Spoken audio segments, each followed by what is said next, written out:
Good evening, everybody, and welcome to our ASU Town Hall. We're going to be talking about student organizations and student life and student activities this evening for the fall semester. We want to give you a little insight into how things may be a little bit different with an abbreviated semester and with health and safety measures in place. I'm Becky Bracken, and I'm moderator for this evening, and I'm the Communications and Marketing Director for ASU. The slides that we were showing you as you logged on are just a little bit of housekeeping for today's meeting. I do want to remind you that our meeting is being recorded and will be available on ASU's website and YouTube after this is over.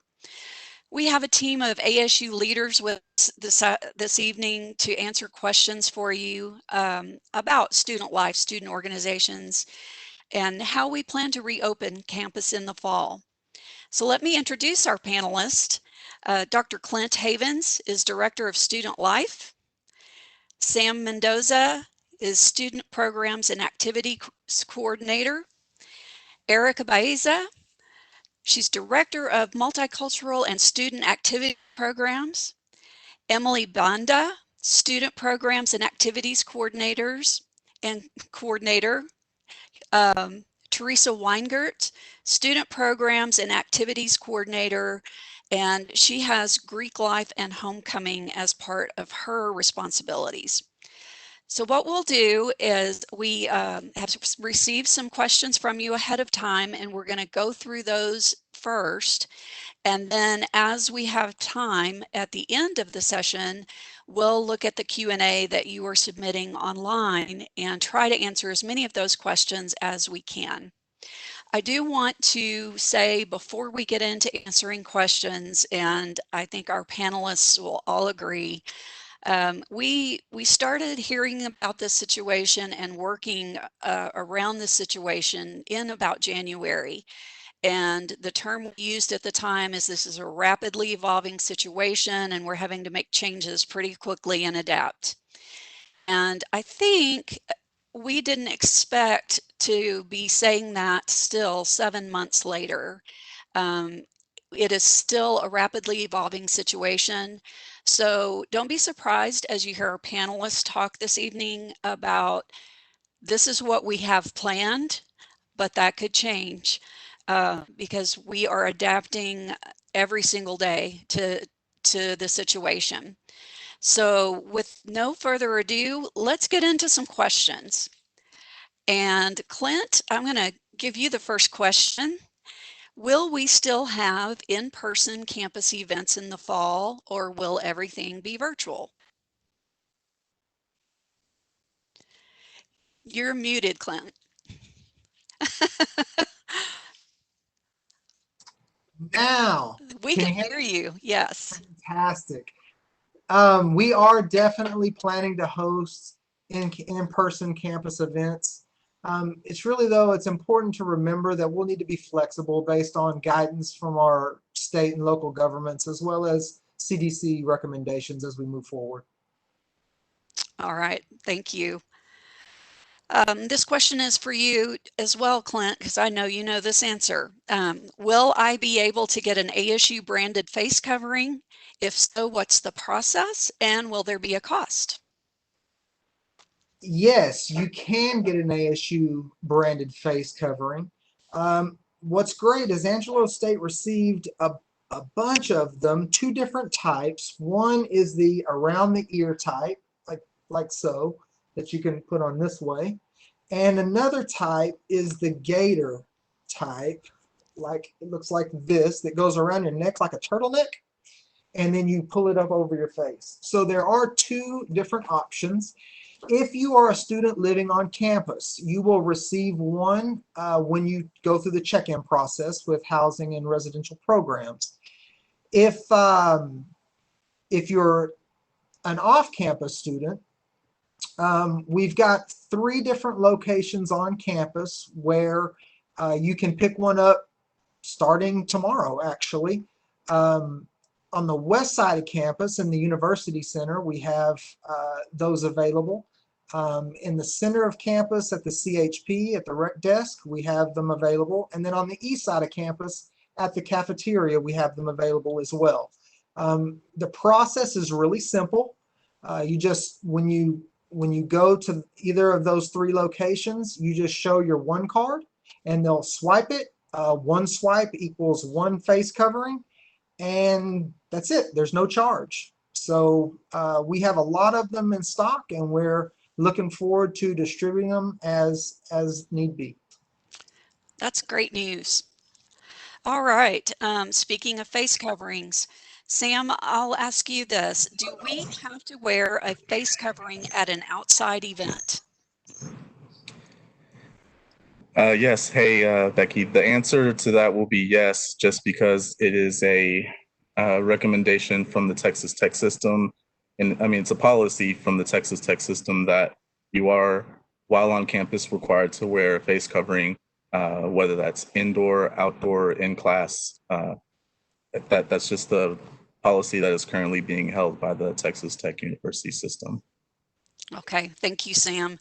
I think also we are following the governor's order on that, just because we have seen cases going up in Texas, and face masks are one sure way that we know we can minimize the spread of COVID-19. So that's why that is in place. Thank you, Sam.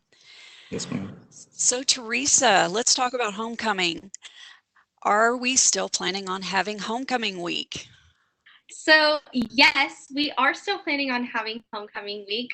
We are currently in the process of moving some stuff around and adjusting things so that one, we make sure everybody stays safe, and two, we still get to provide you guys with that experience. I know it's something that all students look forward to. I, of course, am looking forward to it. Our committee's looking forward to it. So we are making adjustments, but yes, we will still be having homecoming this year in Do some we form or fashion. do we have a theme for this year yet? We do. Our theme Okay. is Mardi Gras. Our theme Oh is my Mardi gosh. Gras this year, and we already have our logos and everything. Our communications and marketing department did amazing. They went above and beyond with our logos. I cannot wait. It's posted on our Facebook and our Instagram. So if you're curious as to what those look like, go check those out because they're super, super awesome. That's exciting. You've already Yeah. got that planned. Yes, Wonderful. ma'am. All right, I'm going to ask you another question. How will Greek recruitment be different this year? So this year we are looking at Greek recruitment and taking advice from our national organizations that oversee Greek life. So those are National Panhellenic Conference and National Interfraternity Council. So I've been working with them and meeting with them once a week to look at our campus specifically and how we can potentially do an in-person recruitment. We are planning on doing a normal in-person recruitment. The main thing that's changing is our scheduling is more strict than what we've done in the past. So instead of having everybody show up, we're going to do it in waves, kind of. And then the second thing that's going to change for us is capacities. We're working with special events to make sure we are only having a certain amount of people in rooms at one time.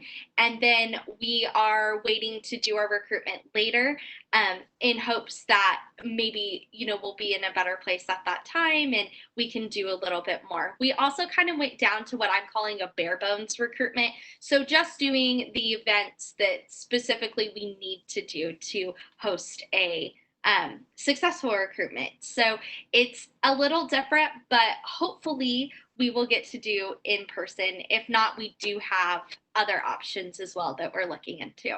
So That's great. This sounds well thought out. Very good. thank you. All right. Well, Sam, I'm going to throw this question back at you because one of the big questions has been about Ram Jams. So will we still have on-campus concerts such as the ones at Ram Jam, and will we have Ram Jam at all? Well, I think that's usually has been like the $1 million question amongst me and my staff. I think, I mean, we've been having ongoing discussions about Ram Jam. Ram Jam is is a major production for us and my staff. So, I mean, we talk about this almost years in advance. So, I mean, we are hoping to have Ram Jam. As of right now, with the current guidelines and the current, situation that we're in, we're just trying to be fluid. At this point, it's safe to say if we're going in this current route that if we do have Ram Jam, it's not going to look anything like we've known to seen in the past. So we are, working with higher admin and the cabinet levels to make sure that we keep everyone safe, we keep our students safe, our attendees, the community, our performers, the crew, everyone that involves to put on these major productions to make sure that they're safe. So I'd love for us to keep having Ram Jams. I mean, it makes my job fun because we're doing a lot of them, and it's definitely playing a big part of what we do here as far as student involvement and student activities. But at this point, we're just gonna keep, trying to be flexible, and I think we'll have to think of some creative and outside the box thinking as far as what Ram Jam may look like, and we'll have plans A, B, C, D, E, F, G, just to make sure that we try to make sure that whatever we do is safe and is responsible for the students that we have here on campus. That is a big project, I know, and it involves so many different audiences, including community members, alumni. So we do have to be careful and make sure everyone is healthy and safe, but we do want to have some fun. So you guys, all of you on this call, are some of the most creative people I know. So I know you'll figure out a way for us to have fun and remain safe. All right, the next question is about Rambunctious Week, which is another big event a lot of people look forward to. And Clint, we had the question from an incoming freshman. When is Rambunctious Week happening? Is it happening? We are certainly planning on hosting Rambunctious Week.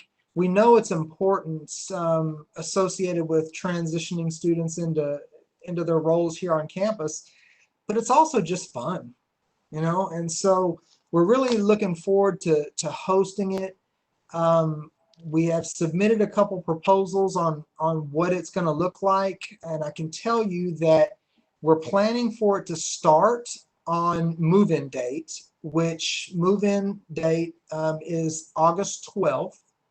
And so we're planning for Rambunctious to correspond with that move-in date. And then typically it runs until that Sunday, which is August 17th. So it's 5 days worth of continuous programming efforts. So hopefully that answered the question. Let me go ahead and add this actually. If you'll check the website, angelo.edu/rambunctious, that's where we'll post the most updated schedule, angelo.edu/rambunctious. You can also search rambunctious if you can't remember that entire phrase. All right, that's good. We're counting on the website to help everybody have the most updated information. So do check angelo.edu/rambunctious. I believe we have angelo.edu/homecoming. So the events that you are wondering about, you can find pretty easily. We also have more of our plans about reopening at our website, angelo.edu/commitment. And that is about our commitment to a safe return to campus for everybody. All right, Emily, it is your turn. I'm going to ask you a bunch of questions. So one of the questions is similar to the Greek life question. Will student organizations be allowed to do on-campus recruitment? Hi, Becky. I think all of us, you used the word earlier, have been working really hard to get creative. The situation kind of puts us in that, I don't know, we have to, right? Find a way to still serve our students. Our student organizations were really bummed out that they weren't able to participate in in orientation the way they traditionally do. And we've been working with special events and risk management to create a plan that allows students to engage, but also keeps our student leaders and those students that are looking for opportunities to engage safe. We have something that we feel is solid right now. Right now we are planning for a student organization fair to take place the first Monday through Thursday of the school year. We're planning to have it take place down the ASU Mall, so we'll be outdoors. And we've created measures for how to ensure social distancing. Of course, face masks are required, as Sam mentioned earlier. And we're also working on how to set up sanitation stations throughout the mall so that all of our students have access to that to be able to sanitize regularly. But yeah, they will be able to recruit. Yeah. In some form or fashion. Right. And this is kind of related. What kind of activities will be allowed for student organizations on or off campus?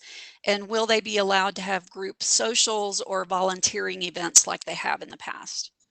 Right. I think we definitely are encouraging students to engage in a fashion like all of us that abide by those guidelines that are being provided to us by the institution, by the state, and by our CDC. So we definitely, as everyone's mentioned before, what comes first is the safety of our campus community. And definitely, if there's a way, I think special events has been working really hard to make sure that all the spaces on campus, the capacities are reduced so that social distancing can happen effectively. So we, again, if we can do it and abide by our CDC guidelines, absolutely. We are encouraging students to definitely build that community. It's so important, especially for those first year students that are coming in. Building community is really important. That's a great point, and I think you made me think of one of the messages that we really want to tell our students is we don't want to have to close campus again and go completely online. So as long as we can do things in a safe manner, and we do want people to have the college experience, but if we do it in a safe manner, that means we get to stay on campus and stay open. Thank you, Emily. I think I have two more questions directed at you. If on-campus activity is restricted, how can student organizations advertise themselves to incoming freshmen in order to recruit? For example, what do you suggest as far as social media or other things like that? Yeah, so in regards to social media, we encourage our students to follow us first on Instagram, Twitter. Those are mostly where our students engage virtually with each other. We encourage them if they're going to have an event or some kind of just like social, whether it's virtual, whatever, to tag us. And then we really work hard to make sure that we're reposting it, especially as it gets closer to that event. Something that we're really trying to, I guess, a protocol that we're trying to get our students to use is our events and meeting form that we have on our student organization webpage. You can find that if you go to the student organization webpage, it's on the top right-hand side. If they fill that out, they even have the option to submit a poster, and we will put that on ASU's calendar. And that's a really great way for them to promote whatever's happening to their student body, because students will see that. But yeah, we're working on other forms, other technology to be able to do that, but it's just a process. Right. All right, very good. And the last question that I have for you is, will there be limits on student organizations meetings? There isn't a limit on the meetings, how many meetings you can have. I did speak to special events earlier just to confirm. Student organizations are limited to one meeting the first 2 weeks of school, and it's a 2-hour space, so that you're only allowed to reserve space for 2 hours once a week, those first 2 weeks, because that is when the UC is like the busiest. So after the second week of school, they can reserve space as much as they want. I think the only limitation again is going to be the space capacity, just because the MCS 100 won't seat 288 anymore. With those new like the social distancing protocols, they might only seat, I don't know, 100 or however many ever. So we just have to make sure that we get creative in providing them the guidance that they need to be successful with hosting meetings and events and things like that. All right, great. That's great information for our student orgs. All right, Clint, I'm going to throw a question back your direction. What about events that typically take place after Thanksgiving? And I think that question is more specifically about our tree lighting that always happens the Tuesday after Thanksgiving. Oh, we love the tree lighting. It's such Tell a us about that. yeah, the tree lighting is an awesome time for the campus community and the greater San Angelo community to get together and have a great event. That's what it's traditionally looked like. With the semester ending earlier, clearly the program's not going to look the way it has the last 3 or 4 years. We have been discussing different options on what we can do with the program. Looks like I'm having a little trouble with my webcam. Give me 1 second here. There we go. We've been discussing some different options, and maybe moving that event up. Before we release. Hopefully we can do something like that. A lot of it again is going to have to do with what I mentioned earlier. It's gonna be based on guidance from our state and local governments and those CDC guidelines. So hopefully everything will be cleared up by that time, and we can host the program as we traditionally have, just a little bit earlier. If not, we may have to modify it some and host it in just a different format. But hopefully we can do it in some form or fashion. All right. So what I'm hearing from most everyone is flexibility is going to be the key here. Just going to have to see what the environment is like next week, the week after, and make our plans accordingly. All right, Erica, you have gotten off very lightly with questions this evening, so I have to ask you one. One of the things that we're wondering about is if the RAM Pantry is still available, and what kinds of items can students get help with at the RAM Pantry? The RAM Pantry is still available for students. The Multicultural Center is open from 10 a.m. to 2 p.m. And students can go online, they fill out a form, they tell us what it is that they need. We put a care package together for them, and then they go pick it up, so it's very safe. And then we have essential items that they may need. So it can be hygiene items, and it can also be, if they live in a dormitory, we make sure to put in some items that are really easy to cook in the microwave. If they are at home, we also have some things that are a little bit more complex to cook, non-perishable items. Wonderful. I know that's a great help to students. They can swing by there and get some help with things. And you said there's an online form. Is there a particular place they should look for that form? Yes, if you go, you can either go to the Multicultural Center and from there go to the RAM Pantry page, or you can go directly to the RAM Pantry page and you're going to find the form over at the right-hand corner of the page. All right, awesome. Thank you. All right, so that answers most of the questions that came in ahead of time.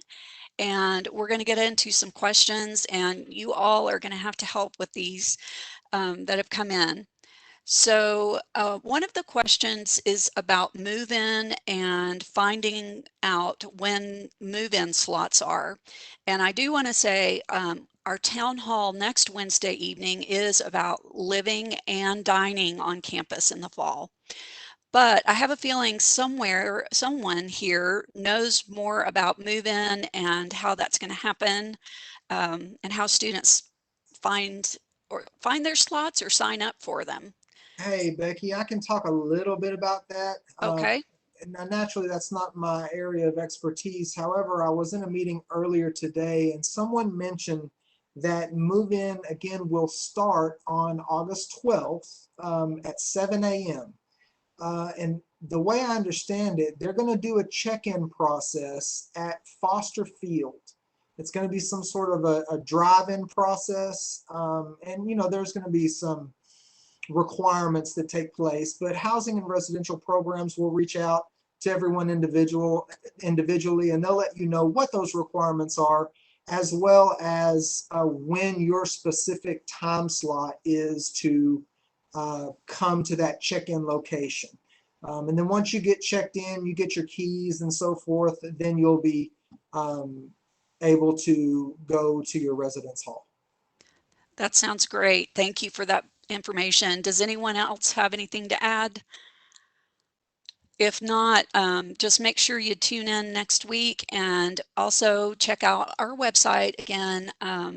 Residential Programs has a very good website, and again, Clint said they'll be reaching out to you individually to let you know when your time to move in is and how check-in will work. Another question, what if as parents we decide we don't want our kids to return to campus but instead do online classes? I'm getting tongue-tied here at this late hour. So how would we go about doing online classes for our student? And I think I can take part of this, and if you guys want to chime in, I think it's really important for students that want to take online classes or have a specific way they would like for their schedule to go to talk to their advisors. If you don't yet have an advisor, you can certainly contact Dr. Wegner at the Freshman College, and he will be happy to point you in the right direction on that. Does anybody know anything more about that?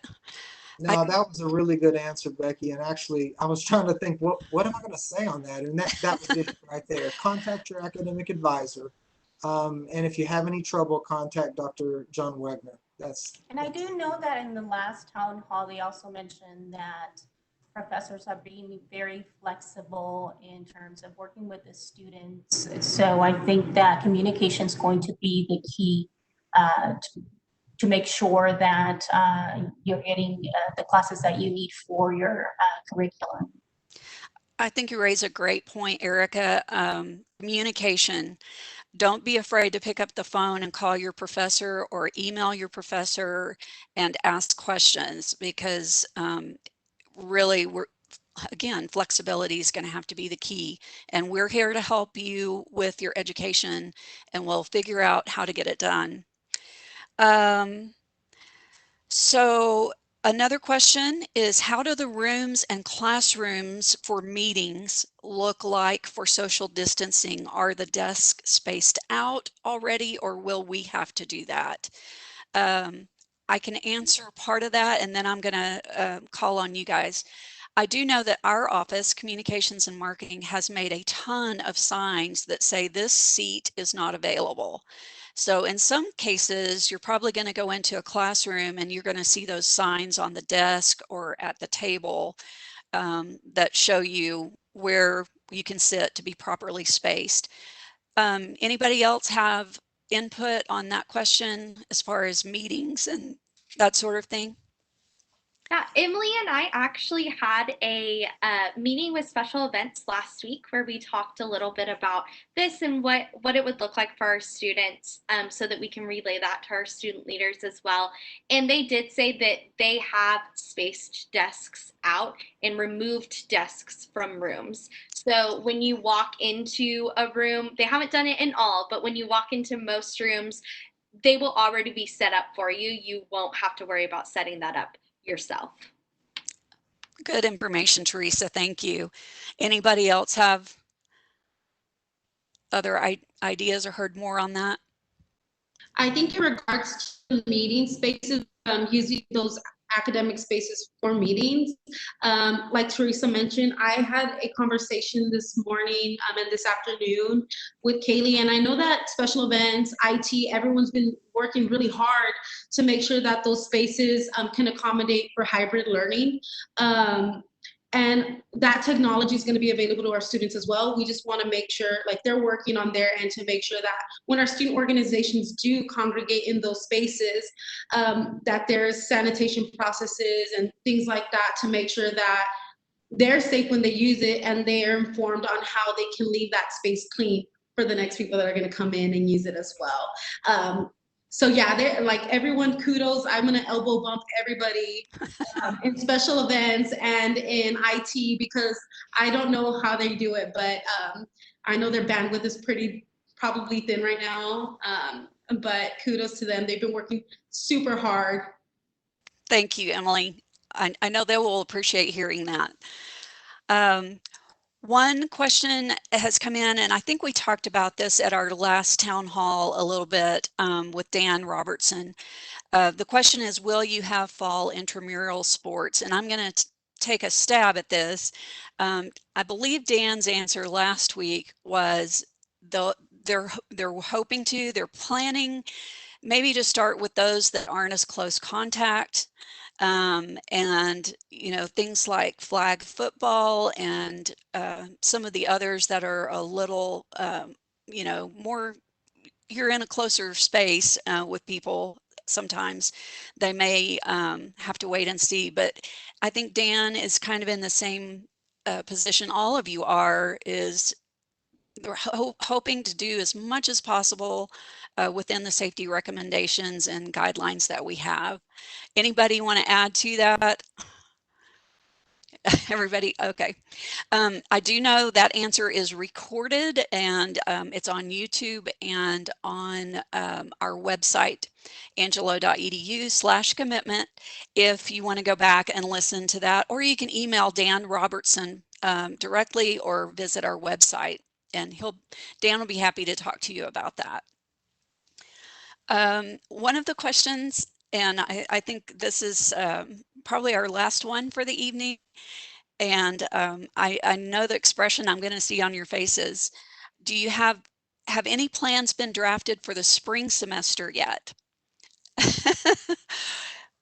So I'm seeing nodding heads and smiles, and it's not because it's funny, but it's because we just don't know what the situation is going to be with COVID. I do know the administration has been talking about the schedule, and I think they have to have that approved at the Higher Education Coordinating Board or one of our approval entities. So I don't think we've released that yet, but I think that's about all we know. Anybody else? Anybody have spring plans yet and know anything yet? No, typically we're working, quite a few months ahead, and so we've got some ideas of things that we want to do in the spring. But again, it's that flexible term. So we're going to have to be flexible, and I think I can say that for everybody that's a part of this panel is, we've got a lot of ideas of what we want to do in the spring. Spring's fun, right? Spring is a great time for programming. The weather starts getting nice. It's just great. But we'll just have to wait and see what those guidelines that come out are. Right. So I think I can close this out by saying, and anybody jump in here, we want you to know that we want you to have the college experience, and we want you to be able to take your classes face to face if you can, and online if you prefer.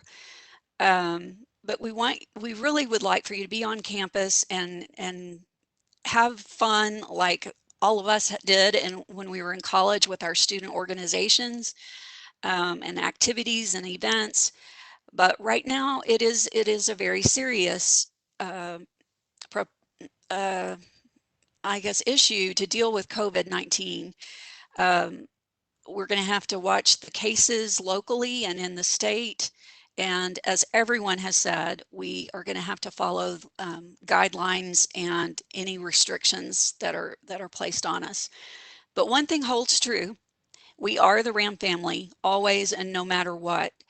And the main thing that we want you to know is that we are going to take care of you. We do take care of our own. And if you're part of our family, we're going to do everything we can for you. And these folks on this call this evening are some of the very best. You won't find a more enthusiastic and fun group of people, and a very wise group of people. And they'll get creative and they'll find a way for us to do things and remain safe. So does anybody have anything else you want to say before we tell our attendees good night? No, ma'am. Thank you for having us here. No, man, we just wish everyone to stay safe and can't wait for the fall tap. All right. Emily, I know you're dying to say something. I am. I'm a chatty Kathy. No, this experience really challenged us, and it's challenging our student leaders. Like I mentioned, to get creative, but just rest assured, like if you are a student that is going to be working, that's going to be doing online learning, we learned a lot in the spring. And we are working with our student leaders to make sure that even if you're on campus, you can still get involved and you can still participate. You can still be informed of what's happening on campus.